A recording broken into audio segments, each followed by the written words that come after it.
Assalamualaikum warahmatullahi wabarakatuh. Sambah je salam mambo kabakeh saisi Minangkabau keselangkuk gano orang pendanga di kampung atau di rantau. Sajak dari nan awam murang darai taruh ke kaum cedek pandai. Nan siak, nan parewa, nan diparak, nan dipasa, dipasi atau di kantua. Pendeknya indak bersabut babilang tuah indak batok baimbau galah. Bukan bersibak juga sisiah, bukan bainggo juga bateh di lingkuang salam kesadonya.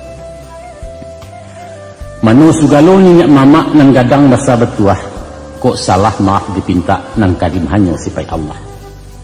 Ambunan bukan cedek pandai ilmu di Tuhan tersimpannya, kok sentiang tolong dibilai tandu pengulu sandiko. Alhamdulillah sajak beberapa lama, kinilah pulau kami baru mencogok menemui dusana pendanga. Kami tatiangkan satu paket ceramah adat nan berjudul Syarak Mengatur Adat Memakai, dengan tema membina sumber daya manusia Minangkabau dalam menuju masyarakat nan Islami. Mudah-mudahan saranti yang kayu nan kami serah ada manfaatnya bagi gejolak reformasi nan sedang menggelora di gerbang abad ke-21 Pinangko. Insyaallah. Sidang pendanga yang berbahagia, kalau kita namuh jujur menilai perjalanan sejarah Minangkabau di bidang pembentukan karakter sosial budaya orang Minang, kita akan sampai pada satu kesimpulan bahwa persenyawaan dua ajaran adat dan Islam lah berhasil menciptakan bingkai kehidupan nan kuat kokoh, batiang kepada daya nalar manusianya untuk menjawab kondisi zaman nan beredar secara sunatullah. Cukup sudah pedoman bersosial ekonomi, menata pemerintahan yang stabil, menjaga ketertiban dan mapan, menciptakan pemerataan masyarakat yang adil dalam kemakmuran dan makmur dalam keadilan. Permasalahannya kini, mampukah kita menerjemahkan kemudian menerapkannya di setiap sektor kehidupan masa kini? Itulah yang dimaksud di satu pantun ungkapan, cala Allah tajam punado tinggal di bawah menyampaikan, setara Allah adat punado tinggal di awak memakaikan. Nusana penangan namun muliakan. Menurut penuturan para ahli sejarah, Islam baru masuk ke tanah Minang kira-kira 800 tahun lalu. Sebelum itu masyarakat Minangkabau lah tersusun rapi dalam tatanan kaidah hukum nan pasti. Itulah inyo hukum adat di bawah penguasaan para nenek mama dan perangkat-perangkatnya. Walaupun bukan di dalam koordinasi satu kerajaan sentral, tapi nagari-nagari sebagai wilayah hukum merupakan negara-negara kecil yang berdaulat, merdeka menyusun masyarakatnya masing-masing di landasan demokrasi murni Minangkabau. Sebelum dan sesudah Islam masuk, banyak paham pernah singgah di situ. Di bawah para penjelajah bangsa Cina dan Hindia, agama Hindu diperkenalkan dan kemudian dianut, menyusul Buddha dengan beberapa mazhabnya. Sesuai juga pembawaan orang Minang yang selalu berhati-hati menerima setiap pembaruan, malah cenderung bersifat sinis dan curiga, maka walaupun kedua agama itu diterima, tapi nampaknya ajaran Hindu juga Buddha dianut separuh hati. Ganggam-ganggam baru nampak mengacak anak anjing. Sehingga dengan kedatangan Islam, paham-paham dari daratan Hindia itu hilang secuai aja tuah kepastian. Sampai kini tidak pernah ditemui satu pun bakeh-bakeh bangunan pemujaan semacam candi, kuil atau pagoda, kecuali satu nama kampung di luar agam, yaitu Biaro. Nama pariangan mungkin dari kata para hiangan tampek badiamnya hiang atau dewa-dewa, dan sungai yang berarti sungai hiang. Begitu juga halnya di bidang kepercayaan. Indaklah banyak ditemui pandangan hidup yang berbau Hinduisme atau Buddhisme. Hanya budi yang bermakna moral itu berasal dari nama agama Buddha yang memang mengajarkan ketinggian akhlak. Dan satu hal yang memang murni berasal dari kepercayaan Hindu, yaitu reinkarnasi, kelahiran kedua sesudah mati. Sehingga sampai kini pun masih terdengar keyakinan adanya binatang jadi-jadian. Orang jadi babi, orang jadi ula, jadi harimau, dan lain sebagainya. Malah yang nampak mengkristal di kalangan masyarakat adalah sisa-sisa kepercayaan asli yang dikatakan animisme, seumpama tahayul dan pengaruh arwah nenek moyang, maupun keberadaan makhluk-makhluk alwi semacam orang sibunian, sigu lambai, dan hantu-hantu. Di kayu-kayu gadang, di matu-matu air, di kuburan-kuburan lamu, di puncak-puncak gunung dan di Rimbo Rayo, urang picayo ada nunggu, sehingga tampek-tampek seperti itu sangat ditakuti. Pendeknya boleh dikatakan hilang tak berbekas, mati ayam mati latungau nambak kabut di tempo angin. Itulah nasib agama Hindu juga di tanah Minang. Itu sebelum zaman Islam. Sesudah kehadiran Islam, pernah pula diperkenalkan agama Nasrani yang dibawa zending-zending penjajah barat, Portugis, Inggris, kemudian Belanda. Orang Minangkabau menggel yang panjang dengan Kristen, sehingga walaupun sampai kini berdiri gereja-gereja di beberapa kota di Sumatera Barat, itu hanyalah diperuntukkan bagi warga Nasrani non-Minang sebagai toleransi kebebasan beragama. Namun palang salib gagal mendobrak palang pintu rumah gadang, satu realitas sejarah yang tak bisa dibungkiri. Di pertengahan abad ke-20 kepatang, faham komunisme pun talaki jadi tamu. Sekadar meminjam semangat radikalnya dalam mencapai dan mengisi kemerdekaan. Kemudian dihalau sesudah biduak sampai ke pulau. Jajak ateisme anti Tuhan itu dikikih dari daratan tanah Bundo dan mengiok mengunggang dosa pemberontakan PKI tahun 65 nalate. Kini timbul satu pertanyaan. Apa sebab agama-agama dan ideologi nan singgah ke Minangkabau selalu Allahnya ditolak kecuali Islam? Jawabnya tak lain tak bukan, sebab hanya Islamlah satu-satunya ajaran yang punya persamaan pandang dengan falsafah adat budaya Minang. Kalau dikaji dianalisa, setidak-tidaknya ada ampe faktor yang menyamakan persepsi pandangan hidup sehingga Islam mendapat tampek di Minangkabau. Malah sesudah melalui proses pembauran, akhirnya hukum-hukum syarak diletakkan di posisi yang paling terhormat sebagai rujukan hukum adat. Itulah inyo pengakuan dan menyatakan syarak mengatur, adat memakai. Kemudian dituangkan dalam deklarasi alim ulama dan nenek mama di awal abad ke-8 Baleh yang terkenal dengan piagam Bukit Marapalam, yaitu adat bersandi syarak, syarak bersandi kitabullah. Semenjak saat itu, praktislah keberadaan adat bernaung di bawah Islam. Atau dapat disimpulkan bahwa roh Islam mutlak menguasai setiap nafas beradat Balimbago. Sami'na wa ata'na. Sehingga kalaulah Santano Minangkabau sebuah negara, maka negaranya adalah negara Islam. Itu pasti. Misalnya tenang. Adapun faktor pertama ialah visi dan samu antara adat dan agama dalam menilai hakikat azasi manusia, di mana keluhuran budi menjadi takaran diukuran. Dalam pandangan orang Minang, martabat manusia itu diukur dari tinggi rendahnya budi seseorang. Prestasi hanyalah menopang harkat, bukan penentu dari nilai sebuah pribadi. Orang kaya nan panyantun, orang cadiak nan bijaksana, orang bagak nan paibo, dan orang rancak nan paramah, itu disanjung, dipuji-puji, dijujuang bagi mengkutu. Sebaliknya orang kaya nan nangkuah, orang cadiak nan khianat, orang bagak nan menggadang, dan orang rancak nan hongeh, dirandah, dilecehkan, disisih, dipanci, dengan banyak dikatakan orang mentiko. Tadanya ucapan sinis di Palanta. Naknya kayo selah surang, kami tidak akan meminta. Kok cadiak kami tidak akan bertanya, kok bagak kami tidak akan mengadu, kok rancak kami tidak akan meniru. Coba pikir. Rusak binasunya masyarakat ulah diknan kayo na ibi surang. Sipaiknya sarakah lobo jetama. Apa na nampak diagonyo, keadilan diborongnya, kekuasaan na bali. Malah kalau perlu diupahkan membunuh orang. Asalai kandak buyah pinta balakuangan tabuak taragak lapik, indak peduli orang kesensaro. Jadilah inyo koruptor manipulator. Asli pitih kemasua, ndak diagak halaju aram. Jadilah inyo rentenir jo lintah darat. Pendeknya dunia naknya jinjang di tangan kita, dek tangan suok manggang mame. Itu orang yang tak babudi. Bapulo kalau basuh orang cadia indak babudi. Cadia itu paralu dalam hidup. Tapi yang sangat lebih paralu adalah orang yang cadia tahu je pandai. Cadia utaknya memikirkan, tahu menenggang hati orang dan pandai melalukan kebenaran. Tapi cadia saja indak menaruh tahu je pandai, namanya cadia buruan. Atau kok cadia inyo nak manjua, kok panjang nak malilik, tingginya nak maimpo.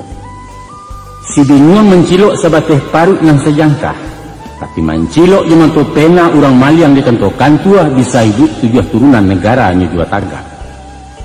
Guru matang ke murid taga ruang-garuang ranggayeknya.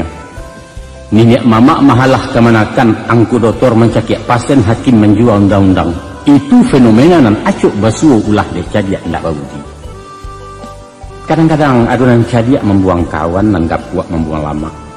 Awak saja nan cadiak ingunan santiang ingunan hebat orang lain tandia sabadi. Aduh pulau cadiak ndak bisa diturutkan. Bananya ndak menahan bandi yang kok lurui ndak dimakan tiliak. Nyampang tibo di pengulu namunyo kabo gadang tagak di pintu. Tibo di organisasi ketua bakato ciek. Tibo berkongsi namanya monopoli koknya pemimpin diktator istilah orang.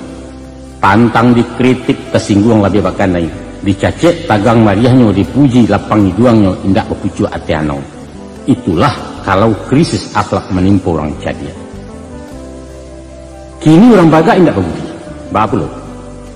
Karajonyo mahari menghantam tanah kailia menyerah mato kemudian pasen siang langan salah bana ditinju bule. Urang baga paralu ka jadi paga. Tapi kok baga indak babana sinan paga makan tinaman bak urang di lo baladiang. Mantang-mantang awak pandeka menyipak sepenuh kampung. Mantang-mantang berpisau tajam segala nak nyurawi. Le awak memacik pistol iduit menggadang menggarega undang-undang menujuang badia hukumnya baju saragam. Beko kok tampua indak bagatah lai giliran daun tak bamiang. Bulu rogek kuku bakarek paruh nan tidak unciang lai lusinan utang babayaran. Budi, sekali lagi budi adalah kompresor bagi emosi di darah kurang bagak-bagak. Salero tunggang kena lama, batua, mato condong kena nelok, iyo. Itu sunatullah. Sifatnya manusiawi dan ruangnya universal. Awak elok baso ketujuh mulut manih kucindan murah pemenan mato orang nambanya. Halun sengyang urang lagalak tutuannya buluh perindu lenggoknya membawa rahmat. Itu urang rancak babu dialui. Tapi kok gagah banalah awak. Rawi elok ruman menggilo lenggoknya sepiriang sawah mantiaknya walau rabi. Tapi sombong lupa diri. Maka sabalah matu nak dipandang urang malengah sukida. Sebabnya tahu je rancaknya. Ba alang-alang lama bingkai tu. Gilo mau kiau-kiau langit menari di awang-awang. Kawek tarantang di sembanyo kucuk karambi anaknya rau tak sesu alam bakuliliang. Rusak rumah tangga orang di lakunya. Rando juga di masak kijok suami orang di jujainya jadi cilaku di negari. Misalnya penanganan menghormati. Budi kata orang awak. Akhlak kece Arabnya moral etika bahasa barat toto promo istilah Jawa. Adalah kadar nan menentukan tinggi rendahnya martabat seseorang. Itu yang dikatakan sebuah pantun ibarat. Dek ribui rabah lapadi dicupak datuk tumangguang. Ku iduit indak babudi duduk tagak kemari cangguang. Nan kuriak kendi nan merah sagu. Nan bayak budi nan endah baso. Pisang ameh bau balaya pisang lidih di dalam peti. Utang ameh dapat dibayar utang budi di bawah mati. Dan banyak pantun jua ibarat pepatah jepatiti misa jaumpamo nan meletakkan tarif di harago pribadi manusia. Itulah pandangan adat sepanjang peradaban Minangkabau. Maka Islam pun datang ke Minangkabau. Ahlan wa sahlan ya Islam. Inyo membawa sesuatu nan padu hakikatnya lah lamu adu di tanah Minang. Tapi jauh lebih indah dan langkuk karena datangnya dari Allah Zat nan maha sempurna. Sabuni balain sabut sawajah betukan namo yaitu akhlak nan artinya budi. Sebagaimana sabda Rasulullah, innama bu'ithu liutammima makarimal akhlak. Sesungguhnya aku diutus untuk menyempurnakan akhlak manusia. Hadis riwayat Bukhari Muslim. Dan bak melacui kuda tajung takayuh bidua kailia, itulah perjalanan awal Islam di tanah Baradatko. Memang salah satu misi Rasulullah untuk menyempurnakan peradaban manusia sepanjang zaman. Maka diturunkanlah beliau di masyarakat nan paling bobrok di masa itu, bangsa Arab Jahiliyah. Sebenarnya kalau pengertian Jahiliyah itu adalah bodoh, maka secara harfiah orang Arab sebelum kedatangan Islam bukanlah masyarakat bodoh. Kebudayaannya termasyhur di timur dan di barat. Perdagangannya baju, ilmu filsafatnya tinggi, pemerintahannya teratur, dan seni sastranya mengagumkan. Mereka kaya dengan ilmu dan materi, tapi miskin dengan akhlak. Martabat perempuan diinjak, dilecehkan, ketika dirancak dianggap komoditi barang mewah dan diparabuikan bangsawan-bangsawan Quraisy. Perang antar suku dan berawal dari masalah cewek acok terjadi, sehingga perempuan dianggap pangka balau ulu penyakit. Sebab karena itu, setiap padusina laya dibunuh atau dikubur iju-iju. Martabat orang awam tak labih dari taranaknya dipajuabalikan dalam suatu sistem perbudakan. Siap bagak, siap jateh nan kayu memacik dunia nan bodoh makanan cadia. Orang mencari perlindungan bukan ke Tuhan, tapi ke tukang-tukang ramal ke dukun-dukun. Pendek kata singkek rundiangan, bangsa Arab jahiliyah adalah simbol masyarakat biadab sepanjang sejarah. Kamarilah Nabi diutus. Melalui pribadi dan gaya hidup Rasulullah, sungguh banyak suri tuladan dan jadi contoh umat.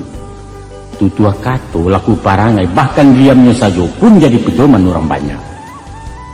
Malah sajak remaja bujang tangguang, Muhammad itu terkenal jujur, saulah dan bijaksana, sehingga beliau digalakan dengan Al-Amin.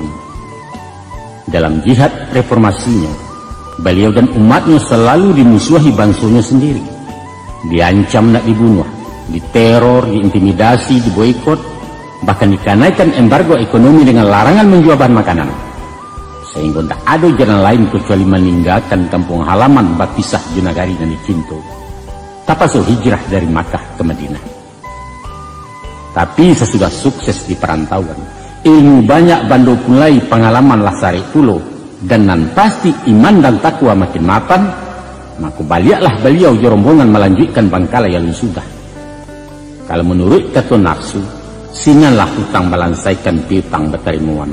Kesempatan membalih dendam menumpahkan sakit hati kebakai musuh dahulunya.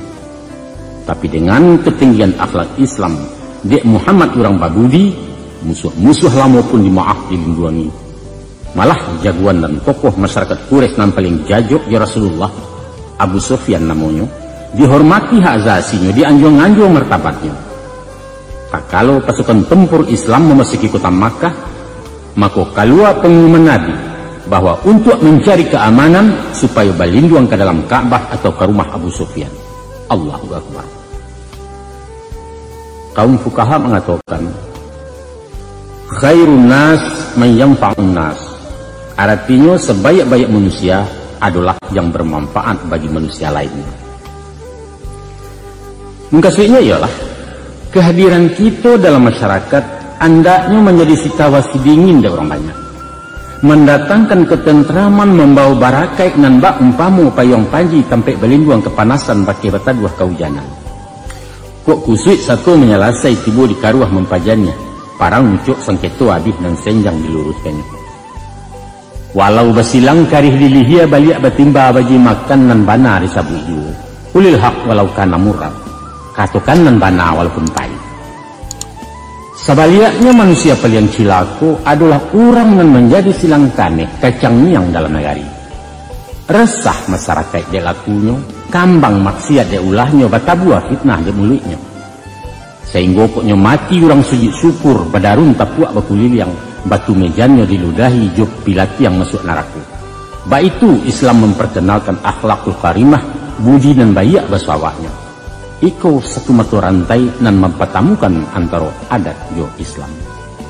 Itu cie. Dan kedua, faktor yang menjadi rueh penghubung syarak jo adat adalah persamaan pandang tentang peranan akal dalam kehidupan untuk memilih antara elok jo buruan. Adat Minangkabau mendidik orang Minang dengan mempergunakan akal pikiran. Kunyah-kunyah sebelum didulu, agama-agama sebelum dipaci. Usah satu duduk, satu munggua, satu tagak, satu balari dahulu patih dari kilet. Mengkasihnya ialah barang sesuatu hendaklah dipikir masak-masak sebelum manggu atau menggeliang. Ke orang mengatakan elok, bah elok. Elok kata mama alun tantu elok kita manakan. Pariso dulu. Laikoh bana nyumanhan ban yang luruhnya barantang banang patah dimakan siku-siku. Diteliti, dinalarkan dengan akal sehat. Patut Allah mungkin tabau sinalah baru bayokan. Tapi kalau nan bukan nan sabit, nan salah dibanakannya, walau dari siapun tarabinya mesti ditulak mata-mata. Dado istilah nirimo di kamus adat. Sifat belelo tidak dikenal taradok pembangkangan dari pangulu kalau salah. Untuk itu para lu berpikir kritis, arif dan tanggap dalam setiap masalah dan tantangan. Kalenggang bidua dilawi arek-arek pagang kamudi, pandai bertenggang narumi sinan bermain makabudi. Iduik baraka mati bariman baitu baso populernya.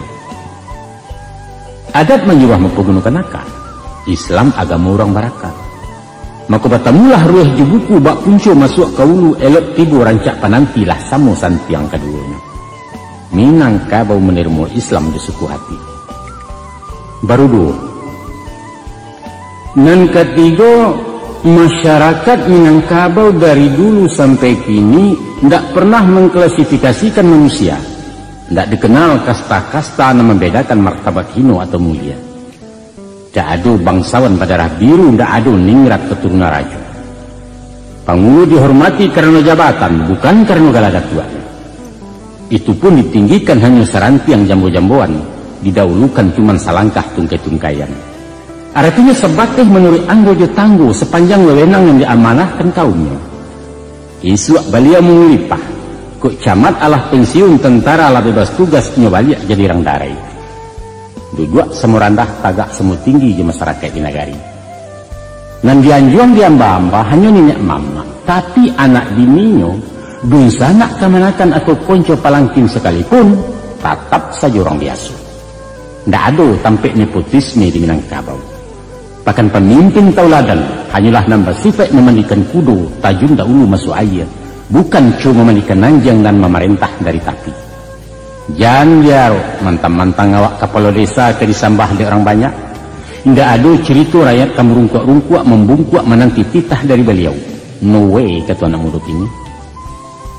Dalam forum batagak pengulu, sarumah orang lama hangguak tapi ada seorang anggota kaum memanggil yang, maka itu namanya ranti yang pada tiap murewa kicau. Alun kata sisi karih ditunggang alun balewakan kanagari penobatan pun ditangguhkan. Mesti digilang dulu sampai bule, dan bulenya tidak basagi sinalabuya digolongkan. Kok picaknya tidak basudi barulah dapet dilayangkan, baik itu adek nembalaku. Tibo caro balaponasi, sajak nandari induk samang, tukang hidang, tukang balanjo, sampai kepada tukang cebok, sadonya dapet bagian deknya sama bajariah. Tentu saja tibo dijatah balain-lain, gadang kayu, gadang dahan, ketek, sanduk ketek pengadang. Itu manajemen alam Minangkabau. Samu hak, samu kewajiban. Baiklah susunan aturan Minangkabau sajak dari Datuk Nan Baduo hingga ke masuk Bundo Kanduang sampai kini baik 7. Barangkali ikulah biang demokrasi yang dipakai negara-negara modern masa kini. Maka Islam pun datang membawa azas persamaan. Rasulullah mengatakan, La fadla li Arabiyyin ala ajamiyyin illa bittaqwa. Tidak ada kelebihan bangsa Arab dari bangsa lain kecuali takwanya. Tidak ada penganut kelas 2. Tidak pernah ada golongan elit dan istimewa dalam Islam. Sadonya sama. Sianan datang dahulu kamu saji, inyolah duduk di muka walau beliau tukar rumpi. Dalam menunaikan ibadah haji, sadonya diperlakukan sama. Kok saing samu balari, tawaf samu bakulil yang pakaian samu tak pajai. Baitu sistem kalik dari Afrika. Baitu si moto pitok dari Tiongkok, baitu jua bangsa Arab dan kampung Nabi. Sadonya sama. Jua masalah hukum pun seruman saja. Dan salah tetap ditimbang dan berutang tetap membayar hukum kisah tak pandang bulu. Sehingga Rasulullah sampai mengatakan, walau nan mencuri itu si Fatimah anak kandungku, pasti akan kupotong juga tangannya. Baitu tegasnya persamaan hak dan kewajiban dalam Islam. Tentang hal persamaan ko, Nabi pernah ditegur oleh Allah sehingga turun surah Ambasa. Pasalnya dek Nabi tidak melayani tamu dari gurun seorang buto bernama Ummu Maktum. Waktu itu beliau sedang menerima tamu penting yaitu tokoh-tokoh masyarakat Quraisy sehingga kedatangan orang Badui itu kurang ditanggapi. Dalam surah Abasa ayat 1 sampai dengan 3 Allah subhanahu wa ta'ala berfirman, A'udzubillahi minasyaitonir rajim, Abasa wa tawalla an ja'ahul a'ma wa ma yudrika la'allahu yazakka. Dia Muhammad bermuka masam dan berpaling karena telah datang orang buta kepadanya. Tahukah engkau, barangkali saja ia ingin membersihkan diri dari dosa. Itu bunyinya ayat Al-Quran surah Abasa. Kini do hukum musuh. Sairiang betuka jalan tujuan samu searah sayo balai sabuk mengkasut nan banajo. Itulah inyo adat nalaya di ranah Minang di syarak nan datang kemudian. Lah bapadu menjadi satu bak kuku laki kadagiang. Ada orang mengatakan bahwa adat Minangkabau sama sekali indak dimaka logika. Pepatah patitihnya ndak masuk akal. Katanya hanyalah orang bodoh nampak guru dari alam, sebab sifat alam itu statis, bukan dinamis sebagai daya yang mampu merangsang naluri manusia untuk bersikap kreatif. Laika mungkin katanya, laika mungkin menyuruh inge-inge nan diatih nan di bawah ke maimpo. Bukan kau hanya orang gilo nan mengat yang janjang ke petana. Sia nan kepicayo kalau dikatakan nan tagang baleo-leo nan kandua badantiang-dantiang. Lah nyatu nan banyak nan makan tampek tapi dikecekkannya duduk bersama balapang-lapang, duduk surang bersampik-sampik dan lain sebagainya dan lain sebagainya. Apalagi kalau kadang adanya pantun pepatah nan ganji-ganji.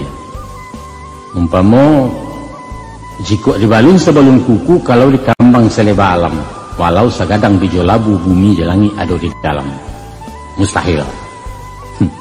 Atau si culiak batali banang tabang membawa paso-paso setitik ayah dalam pinang sinan bermain ikan rayo. Nonsen katanya. Apa? Iyo ndak masuk akal.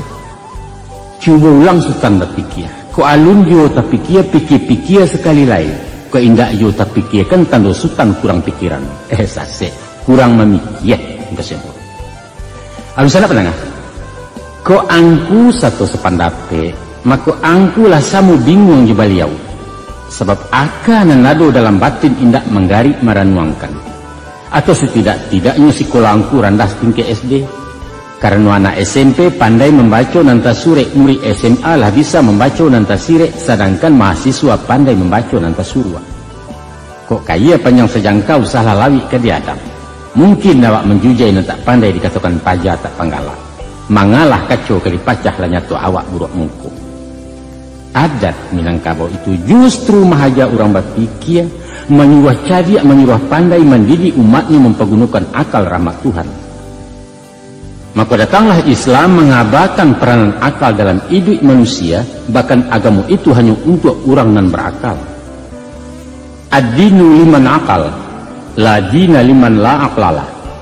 Agama itu untuk orang yang berakal, tidaklah agama bagi orang yang tidak berakal. Hadis riwayat Muslim. Banyak sekali ayat Quran dan hadis Nabi yang menyatakan bahwa akal adalah unsur pokok dalam kehidupan. Hanyalah akal yang membedakan antara manusia dengan makhluk-makhluk Allah yang lain. Menurut hukum Islam, anak-anak dan orang gilo dibebaskan dari dosa. Malah orang mabuk dan kehilangan akal sementara pun tidak diterima salatnya. Baik itu pun taraduk penjabaran akal yang dikatakan nalar merupakan perintah langsung dari Allah atau melalui karakter Rasulullah. Antara lain tersebut dalam salah satu ayat Al-Quran. A'udzubillahi minasyaitonirrajim. Bismillahirrahmanirrahim.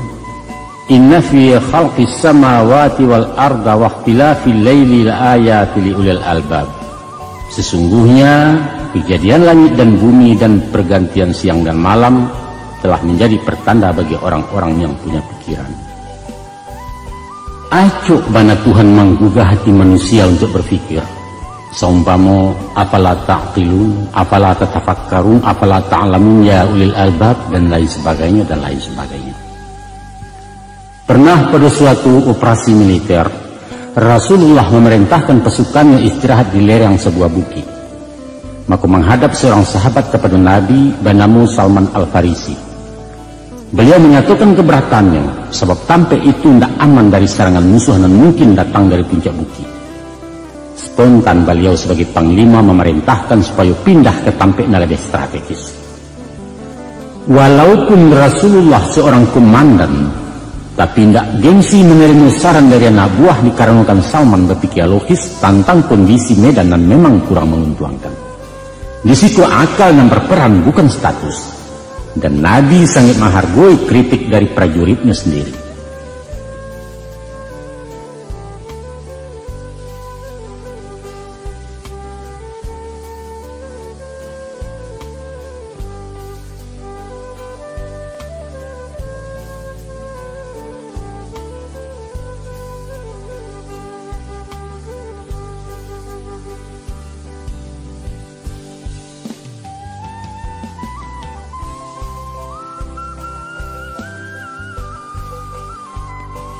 Untuk memparabuikan kehormatan dalam memindahkan Jumratul Aswad ke samping Ka'bah, ampe kabilah nan berpengaruh di masyarakat Arab ampia saja bakuampeh perang saudara. Mencaliak situasi gawat itu timbul ide Nabi nan sangat masuk akal. Beliau bantangkan sorbannya lantas keampe suku nama sangketu disuruh masing-masing yang memacikkan setiap sudut, sedangkan beliau sendiri menakti yang di tengah-tengah. Kebijaksanaan itu diterima secara aklamasi dan selamatlah manusia dari bala nama itu. Islam itu agama logis dan realistis, bukan agama dogma yang mengkultuskan manusia walaupun kedudukannya Nabi sekalipun. Nusana kenanga. Faktor keampe nan mempasobokkan adat dengan Islam adalah adanya hati nurani yang paling jujur dan adil di setiap pribadi manusia. Adapun sosok manusia itu terdiri dari dua unsur, yaitu unsur raya dan unsur batin, tubuh kasa jiwa nan tersembunyi. Kalau tubuh hendak berjiwa namanya bangkai, sedangkan jiwa hendak bertubuh dikatakan roh atau arwah menurut logat lidah Minang. Anggota badan bergerak di perintah utak dan letaknya di kepala, dan utak dikendalikan oleh kemauan yang dikatakan dua nafsu. Kemudian naluri manusia digerakkan oleh hati dan letaknya di dadu, dan hati dikendalikan oleh sesuatu yang paling dalam namanya kalbu. Orang mengatakannya jua hati nurani, dan alam pikiran orang Minang menyebutnya rasu. Pada hakikatnya apa yang dimungkasi dengan rasu itu sifatnya sangat jujur, murni dan rahasia. Andai kata bisikan rasu diterjemahkan pikiran kemudian disalurkan ke batang tubuh, maka eloklah perangai orang. Fil jasadi mudghah, idza salahat salahatil jasada kulluh, idza fasadat fasadatil jasada kulluh, wa hiya qalbi. Artinya di dalam tubuh manusia itu ada segumpal darah. Apabila darah itu baik, maka baiklah manusia. Apabila darah itu rusak, rusaklah manusia. Itulah dia hati. Hadis riwayat Muslim.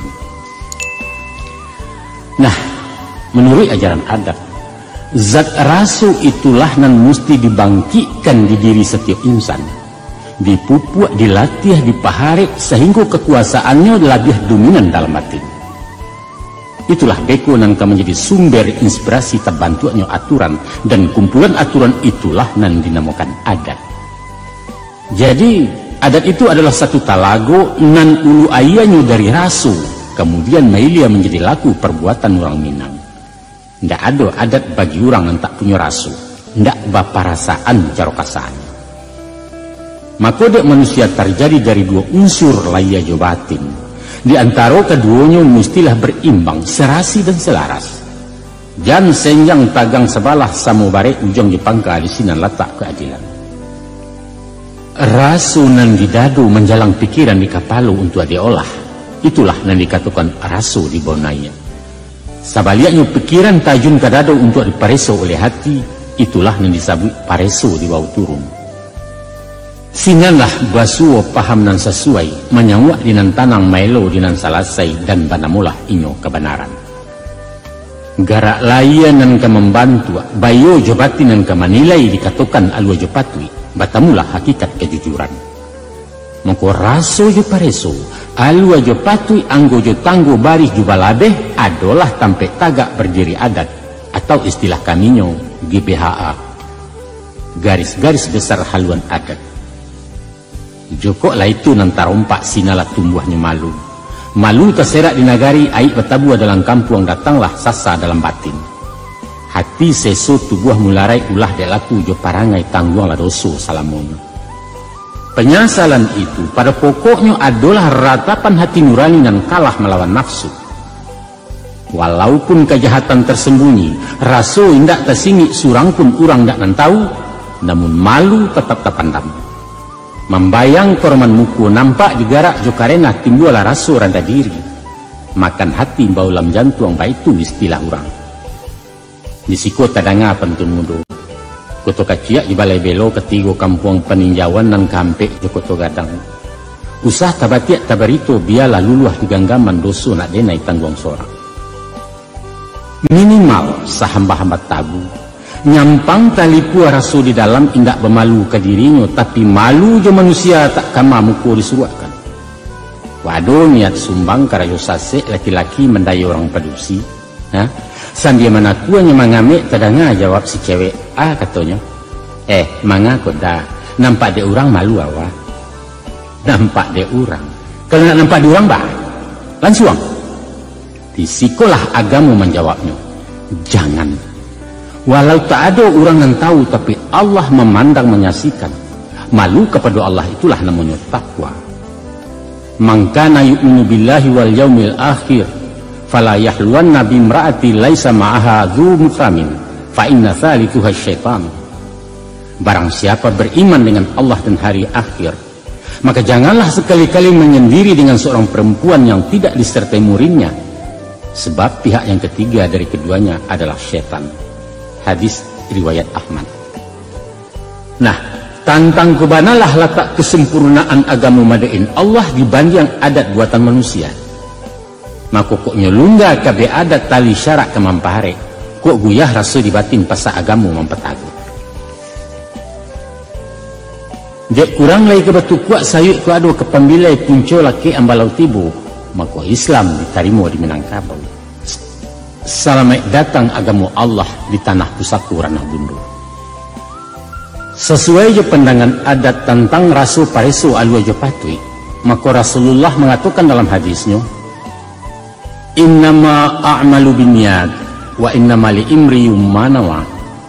Sesungguhnya amalan itu dengan niat. Seseorang akan diberi pahala sesuai dengan niatnya tadi. Hadis riwayat Bukhari. Adapun yang dikatakan niat itu datangnya dari hasrat atau kemauan, kemudian divisualisasikan oleh tindakan bernama amal. Maka niat baik atau buruk nan menentukannya restu dari kalbu, dari sesuatu nan awak mengatakannya rasu.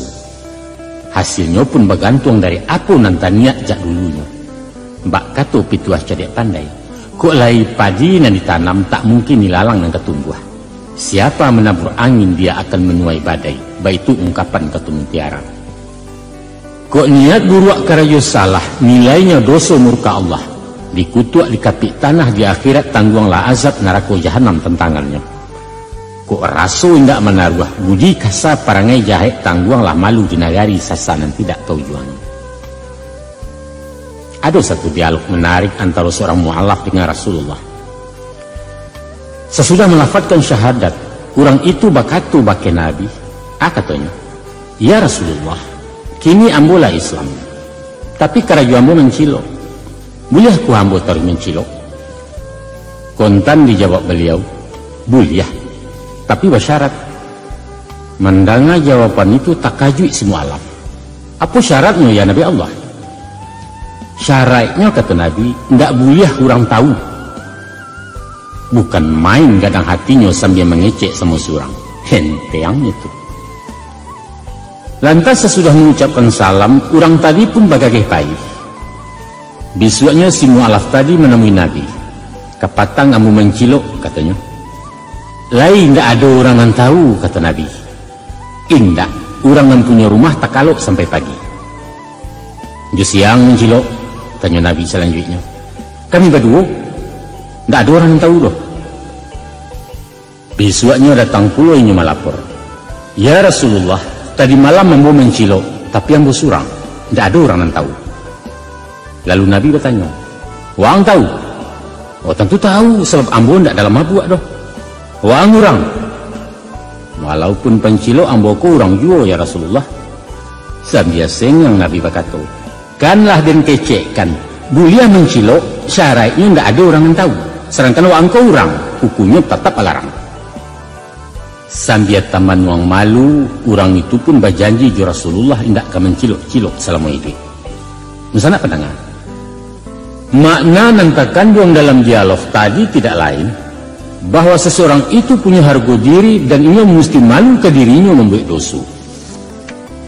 Itulah sabananya yang dipancing di Rasulullah dijawab baliku macam tadi. Al-haya'u syu'batun minal iman. Malu itu satu bahagian dari iman. Hadis riwayat Bukhari. Syarak dilanggar benaraku adat dilipu amalu datang. Aku bertemulah ujung keduanya lalu berjalin bakulin dan tabuh atakabe are. Si muncak mati tarambau keparak membawa ladi yang luku lapau keduanya. Adat jo syarak di Minangkabau serupa awa dengan tabi yang sanda bersanda keduanya. Basinan bayak baringgi alah baulu lake bawa datang membalau mematinya. Itulah inyo undang dek pemerintah. Sanksinya bui je penjaro. Maka langkoklah tali pegangan Minangkabau tali nan salai pelintigo. Kok kan dua tagang salampih kuyahlah kabek nama lilik binaso idli salamunya. Angku-angku sanak penanganan terhormat. Itulah tadi antara lain ampek faktor nan menjadi titik temu antara adat nalah dahulu menyusun kehidupan orang Minangkabau dengan Islam nan datang kemudian sebagai penyempurna. Mungkin bagi agama dan ajaran lain nan pernah singgah ke tanah Minangko indak ditemui tali penghubung macam tadi, malah bertentangan juga kaidah-kaidah budaya nan mendarah daging di masyarakat. Maka tertutupilah pintu bagi masuk.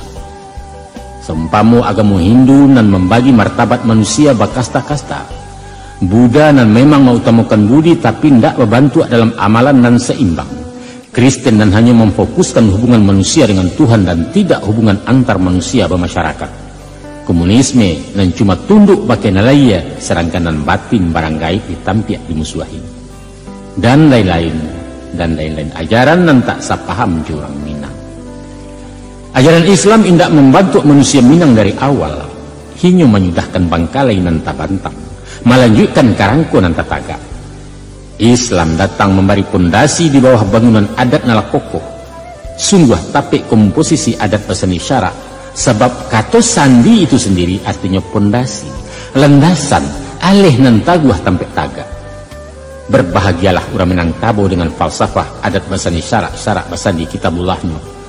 Nan takkan lakang-lakang dek paneh walau dibaka modernisasi, takkan lapuk-lapuk ada hujan biarpun banjir mahundoh dari barat, asalkan kita istiqamah dan konsisten jo adat dan agama, insyaallah. Misalnya pandangan kini kita mendapati barang nala sudah, tapi dalam mencapai satu asimilasi dan senyawa indaklah tiba baik itu saja. Dengan bim salabim terjadilah adat berseni syarak. Indak semudah secapek melingkup padi, bukan serupa membalikkan tapak tangan. Untuk sampai ke titik final ini melalui proses panjang dan berliku. Banyak kendala, rintangan dan seleksi yang dirambah para ulama penyebar Islam masuk siswa. Menghadapi tokoh-tokoh adat ortodok dengan 1000 kecurigaan, mesti memakai metode nan tape. Kalau daba itu bisa melonjak anak bayi, umpan habis ikan tak dapat kaya lapuak juaran patah mati barandam tukang pancing. Secara kronologis, dapatlah kita ungkapkan tahap-tahap sejarah babilang adat. Bahkan sampai kini kau masih berjalan proses islamisasi dalam mencapai beragama ke tingkat khafah, menyeluruh kepada daulat kehendak Allah. Setidaknya ada 7 tahap yang dilalui. Mulai dari mahadoi masyarakat Minangkabau nan animistik sampai mengikih bake-bake Hindu jo Buddha, akhirnya tercapai deklarasi adat basani syarak pesani kitabullah. Yang pertama, sebelum Islam masuk, orang Minangkabau alun mengenal hidup sesudah mati. Adat hanya dipabuat untuk orang hidup, kau isu ala mati jadi tanah, ndak ada aturan yang mengungkuang. Katanya hidup ikan buang adat, mati ikan buang tanah. Dan kedua, waktu Islam diperkenalkan, orang Minangkabau enggan menerima disebabkan para dai kurang bersopan santun dalam berdakwah. Timbullah sindiran pelecehan dengan mengatakan syarak betilanjang adat basi sampian. Dan ketiga, untuk membendung arus Islam nan merambah di masyarakat dan takut kalah lima adat bindalu, para tokoh adat dan jadi pandai membuat batas padan, yaitu adat basandialua, syarak besani kitabullah. Dan kampe akibat pembatasan itu laju dakwah Islamiyah Rasul lamban. Maka alim ulama menerapkan pendekatan kepada nenek mama. Itulah yang dimengkasui dengan syarak mendaki adat menurun. Dan kelima, usaha pendekatan membuahkan hasil sehingga Islam diterima sebagai partner dalam membina umat Minangkabau. Timbullah pepatah adat yo syarat di Minangkabau serupa awal dengan tabi yang sanda-sanda kedua. Dan keenam, menyadari manfaat Islam dalam menyempurnakan ajaran adat. Pada proses selanjutnya sampailah ke taraf daulat syarak kepada adat. Itulah ungkapan dari syarak mengatur, adat memakai. Dan terakhir, pengakuan itu mutlak dikukuhkan sebagai konsep hidup orang Minangkabau sampai kini, yaitu adat bersandi syarak, syarak bersandi kitabullah. Misalnya penanganan yang hormati, sebelum agama inggok mencakam di tanah Minang, orang awak tidak pernah mengetahui hidup sesudah mati. Kehidupan hanyalah ada di dunia. Untuk itu peraturan hanya untuk masalah dunia. Adat disusun untuk orang hidup, isu alamati jadi tanah. Habis urusan. Dahulu tiado, kemudian ado, akhirnya lanyap. Lanyap, hilang, musnah entah kemana, dan itu tidak perlu dikaji, dipikirkan. Itulah yang dikatakannya, hidup di kandung adat, mati di kandung tanah. Disitulah masuknya paham reinkarnasi dari Hindu, bahwa sesudah mati masuk nirwana atau surga. Kok nasib buruk balik ke dunia berubah wujud menjadi binatang-binatang hina. Tapi amal-amal untuk mencapai nirwana itu indak pernah diajarkan secara tuntas. Dek rumah nampak jalan tak tentu orang Minang balik pulang. Agama Hindu tak laku di ranah Minang. Maka Islam pun datang membawa berita bahwa sesudah hidup di alam dunia adalah hidup kedua sesudah mati, bernama alam akhirat. Akhirat itu tanpa pembalasan. Barek timbangan kebaikan masanang-sanang di sarugu, kok sarek berbuat dosa masuk berpanggang di neraka. Di samping menyuruh taat beribadah kepada Allah zat nan gaib, dituntunkan pula cara hidup bermasyarakat. Rajin-rajin bersedekah, santuni orang nan bangsa, tolong nan dalam kesusahan, sayangi orang lain sebagaimana menyayangi diri sendiri. Usah membunuh, biaja senjata ataupun ilmu sihir. Usah bazina, usah menyabung atau badadu, usah meminum minuman kare sebab judi je minum merusak diri di samping menggaduh ke orang kuliliang dan lain sebagainya nan basipai amal ma'ruf nahi mungkar. Tapi apakah orang Minangkabau menerima sepenuh hati?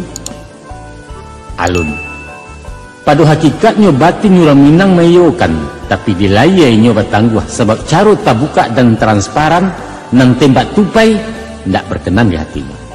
Malah kadang-kadang timbul curiga, orang bertandang membawa dia. Ulama itu orang menumpang tamu tak tahu diri dan barani bakato dareh ketua rumah.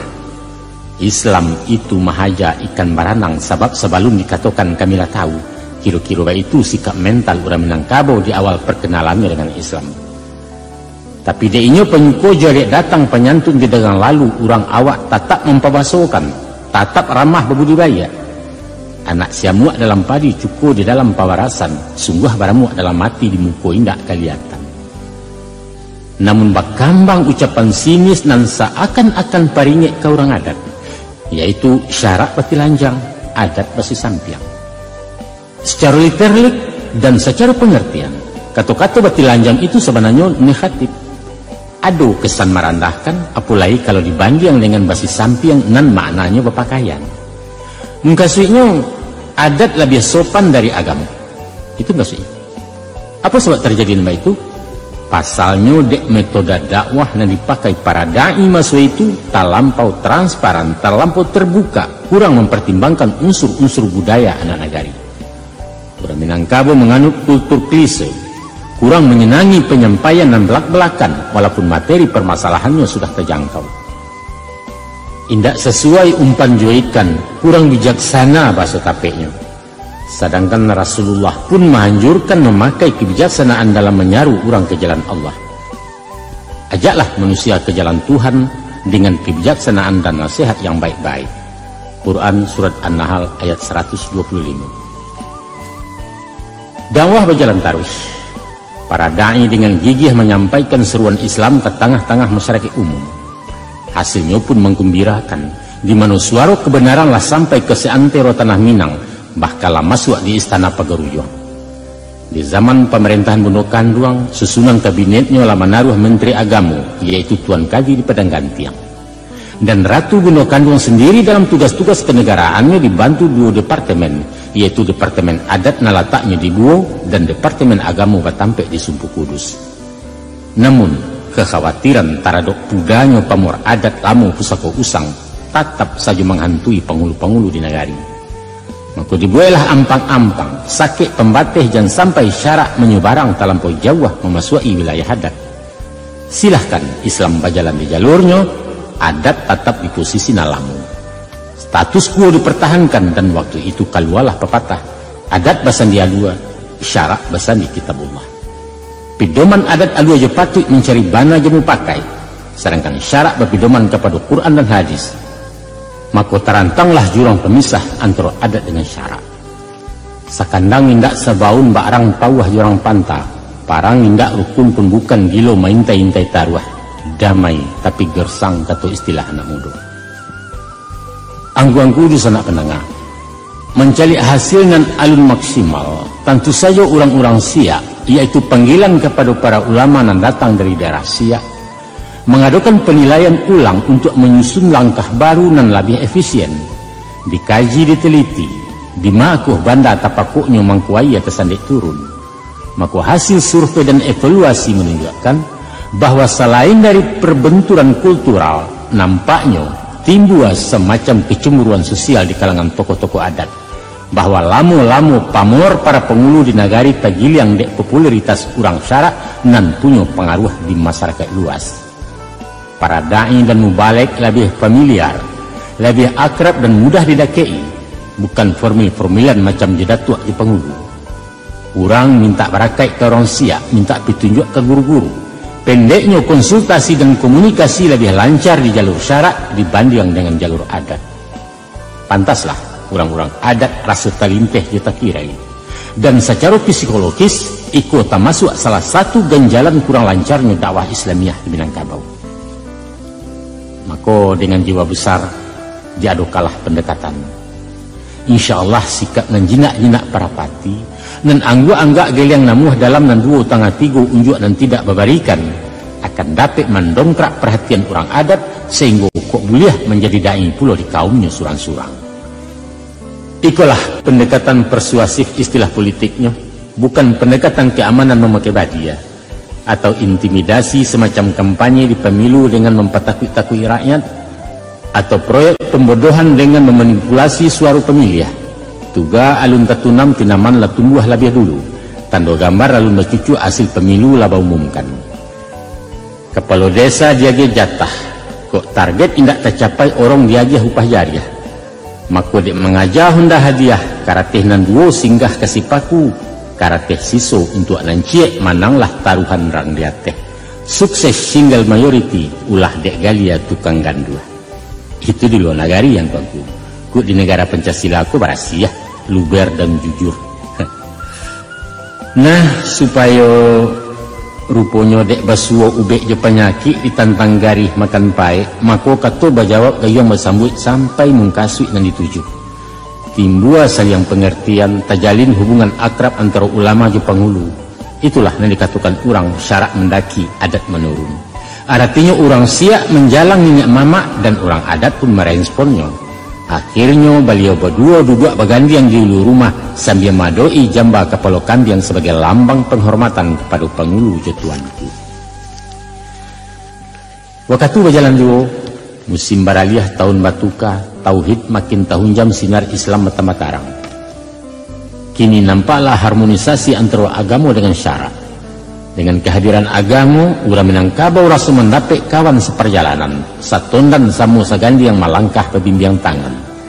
Sebaliknya Islam pun begadang hati menemukan tanah tumbuh, bakih menugakan banyak agama Allah. Ibarat awak tumbuh di lereng, awak inggok taguah mencakam, urek mengungkuang tanah tabiang pucuk menungau melindungi ayat tahampang baki tajun. Akan tetapi, dominasi ajaran Islam alunlah baurek di masyarakat. Kok berjalan agak-agak malangkah merusuk-rusuk banyak timbangan toleransi. Dan bak menanai minyak panuh tertunggang rumi menyangwaknya. Komposisi antara adat jo syarak baparu-paru, alun bisa bakatu cie, sedangkan nan hak mesti disabui walaupun pahit mengatakan. Namun alhamdulillah eksistensi Islam diakui hilang kecurigaan, habis sak wasangko, malah adat rasa tagamang nyampang ko syarak meninggalkan. Si muncak mati tarambau keparak membawa lagi yang luku lapahu keduanya. Adat yo syarak di Minangkabau serupa awal dengan tabi yang sanda keduanya. Dunzanda pendengar, secara perlahan tapi pasti ajaran Islam aktif merevisi aturan adat dan batantangan yo syariat. Budaya menyabuang jabadadu dan apa saja yang bersifat judi mulai berkurang. Baitupun praktek ilmu hitam seumpama gayung jesi jundai, tinggam biriang gasyang tangkurak pakasiah ilmu mudo secara baransua dihabiskan. Pendeknya segala syirik dibasmi, tauhid dipatagua. Para dukun pun ditatar. Kata-kata hong di awam mantu sebagai pujian ke dewa-dewa ditukar dengan bismillah mohon barakat dari Allah. Surau-surau nan tadinya hanya berfungsi sebagai asrama anak bujang atau panti jompo penampungan gaik-gaik orang Marando dimanfaatkan untuk sarana pendidikan Islam sampai mengaji. Redaksi pepatah nan menjadi hadisnya orang adat diperbaiki. Umpamo titi biasa lapuk janji biasa mukia, ditukar jo titi binaso lapuk janji binaso mukia. Lafaz biasa diganti dengan binaso sehingga indak paradoks jo hukum Islam. Baitupun pepatah nan lah batua diselamaikan, dilestarikan pemakaiannya dan kalau paralu disemparonokan. Misalnya kemanakan barajo ke mama, buliah. Mama barajo ke pengulu, ndak salah. Pengulu barajo kamu pakai batua, mu pakai barajo kalu aja patui, silahkan. Alu aja patui barajo ke bana, rancak. Bana berdiri sendirinya, tunggu dulu. Sebab bana menurut orang banyak, alun tantu bana menurut Allah. Kebenaran kini alun tantu bana untuk berisuat. Hasil mu pakai orang agam ditolak dia orang tanah datar. Iyo kecek orang 50-ah indak kata orang di pesisir. Padahal permasalahannya nan dikancah nan dituju. Islam memandang bahwa hakikat kebenaran hanya cie dan nan cie itu milik Allah. Kami kemukakan contoh satu kasus nalah bana dek orang banyak tapi salah menurut Allah. Umpamu pada suatu saat orang Minangkabau bermusyawarah untuk membunuh sekalian orang gilo di negari.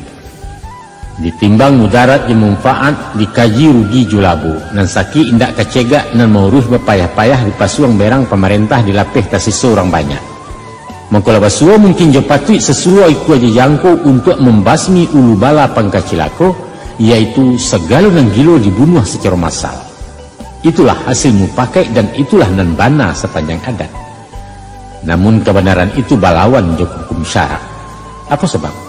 Setidak-tidaknya ada 3 hukum dan talangga. 1. Tindakan semacam itu tak lain sebagai karajo kutiaso. Yang kedua, gilo itu adalah penyakit sedangkan barubek hukumnya wajib. Dan yang ketiga, pembunuhan itu sendiri. Putih haso indak maubek dan menghilangkan nyawa tanpa alasan dari Allah, kasadunya itu haram hukumnya. Maka Islam mengisi kekosongan pesapah adat, menyisi tantang dan numpang menungkek tiba dicondong. Kemanakan barajo ke mama, mama barajo ke pengulu, pengulu barajo ke mupakai, mupakai barajo ke alu aja patui barajo ke bana, bana barajo kepada Allah, Allah berdiri sendirinya. Itu nan batua. Angkuangku sanak pandangan, kini sampailah misi Islam di Minangkabau dan sampailah kepada tahap yang dikatakan syarak mengatur adat memakai.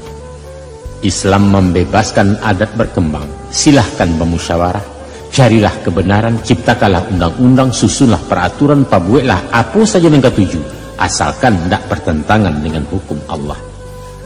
Antum a'lamu bi umuri duniakum, kamu lebih mengetahui tentang urusan dunia kamu. Hadis riwayat Muslim. Rumusan syarak mengatur adat memakai lah boleh dikatakan tahapan final. Kemudian dipertegas lagi dengan adat besani syarak besani kitabullah sebagai hasil dari deklarasi alim ulama, nenek mama dan cedek pandai nan basidang di antara luak nan tigo pada pasca perang Padri. Deklarasi itu terkenal dengan piagam Bukit Marpalam. Itulah proses akhir dari islamisasi di Minangkabau, tapi alunan terakhir. Sebab sampai kini dan sampai nanti upaya menselaraskan adat dengan syarak masih akan tetap berlanjut. Banyak bangkalai alun sudah, banyak kakuk baru nan timbul akibat tungguan dan bataruak salibu nama bungu. Praktek pagang gadai dan mendatangkan manfaat materi bagi si piutang, bukankah terkesan riba? Upacara kematian menigu hari menuju mampe puluh dan mesangkuikan dengan akidah, bukankah bid'ah? Maharak tabuik di Pariaman dan diduitkan balik dengan alasan pariwisata, bukankah proyek mubazir, sedangkan al-mubaziru ikhwanu syaitan? Sebuah ngayam dimusnahkan, tapi adu kabau di Ketu Baru, bukankah sarana perjudian padahal judi diharamkan? Masih banyak perilaku adat dan mesti kita luruskan sejajar dengan hukum syara. Itulah bangkalai dan itulah PR orang Minang dari generasi ke generasi sampai tiba di sasaran akhir, yaitu muslim dan istiqamah, muslim dan konsekuen dan khafah menjalankan syariat Islamnya. Semoga Allah meridhoi setiap usaha merealisir syarat mengatur adat memakai, insyaallah. Angkuh salah pendengar, itulah sajunan dapat kami sampaikan dalam ceramah adat dari Balerong. Mudah-mudahan bermanfaat bagi kami yang menyampaikan dan baguna bagi masyarakat Minangkabau pada umumnya. In tansurullah wa yansurkum. Wassalamualaikum warahmatullahi wabarakatuh.